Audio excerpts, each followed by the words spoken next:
Hey there, it's Clark Reid back with today's tech headlines. This one is a recap of the Apple extravaganza today. Please give us a like if you enjoy the reports. Tap that like button. You can also subscribe by hitting the little bell icon so you know when each new report is posted. Apple started with the Watch Series 9, so I will as well. The new S9 SIP chip is 30% faster than Series 8. Siri requests are now going to be processed on the watch, making them faster and more secure. And you can now ping your iPhone to go find it thanks to the ultra wideband support. There's a new generation chip. It's easier to find your iPhone when you set it down someplace and forget it. The Watch 9 has double the brightness of Series 8. The always-on display is more useful now. It'll also darken to only one nit, so it won't bother you if you wear the watch while you sleep. Series 9 gets a new gesture that only uses the watch hand, so doesn't need the other. You just tap your index finger and thumb together twice, and you can use that feature to pick up or end a call. You can also use it to start or stop a timer, snooze an alarm, or play and pause your music. The double tap will be available next month. Watch 9 will be available also in a new pink aluminum case. Apple says the Watch 9 is 100% carbon neutral, certified by a third party. First item they've ever made that way. As predicted, they are dropping all leather Apple accessories. Leather watch bands will be replaced with, quote, fine woven, made from 68% post-consumer content. Well, what about the Apple Watch Ultra 2? Well, that also has the S9 SIP chip, and it also gets the second generation ultra-wideband chip. Brightness up to 3,000 nits, so it'll work really well in bright sunlight. A night mode activates automatically, too. The Ultra gets 36 hours on a charge still, and Apple's crowing about using 95% recycled titanium. The Apple Watches, the SE is still available. It's $249. Series 9 starts at $399, and the new Ultra at $799. You can order them today. They'll be available September 22nd. The iPhone 15s, how about those? Well, they're getting the Dynamic Island from the Pros, which was predicted. Dynamic Island, though, is now going to be able to display a couple of different items, which is a little boost in usefulness. Peak brightness up to 2,000 nits in bright light, twice as much as the iPhone 14. The sizes stay the same, 6.1 and 6.7 inches, and they have contoured edges to feel smoother.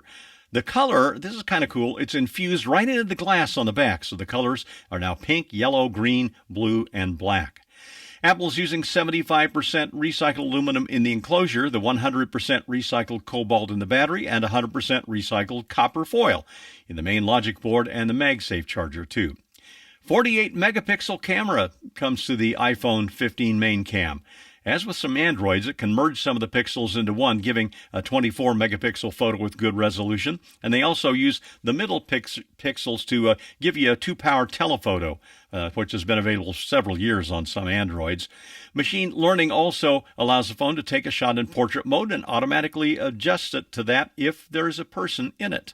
And you can adjust the distance in the background, the bokeh and everything, which is cool. The iPhone 15s get the A16 chip. That's the Pro chip from last year. And the battery's bigger than last year's model, but as usual, Apple won't tell us the actual battery capacity. We'll wait for someone else to check that out and let us know. iPhone can connect with other devices up to 3 times further than last year with a new generation ultra-wideband chip. And audio quality, they're using new machine learning. It keys in on a voice. You can select a feature, too, to almost eliminate background noise, which is cool. Now, this is a cool feature, emergency SOS via satellite. In addition to emergency, they're adding roadside assistance via satellite. That'll get you help if your car conks out or you're someplace that doesn't have cell service. Maybe you're out in the desert or something. It's available from AAA as part of member service. Satellite is, by the way, free for 2 years with iPhone 15. And as expected, USB-C comes to iPhone 15 since the European Union has required it. The phones will work with the Qi or MagSafe for plugless charging. iPhone 15 starts at $799, 15 Plus $899, no price increase from the 14s. How about the Pros? Well, as expected, the Pro gets a grade 5 titanium surround with a PVD coating. It comes in black, white, blue, and natural finishes for the titanium. Titanium's stronger and more durable, but it's lighter in weight. The phones get contoured edges and the thinnest bezels ever, so the screen size will be bigger even though the sizes stay the same. 6.1 inches for the Pro, 6.7 for the Pro Max. The mute switch comes becomes rather a customizable action button, which was predicted.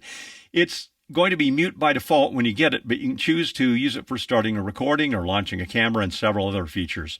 And new standby mode. If you turn the phone on its side while it's charging, then it will go into digital clock mode on your nightstand, and you can also add some customizations and add other information to that screen if you'd like.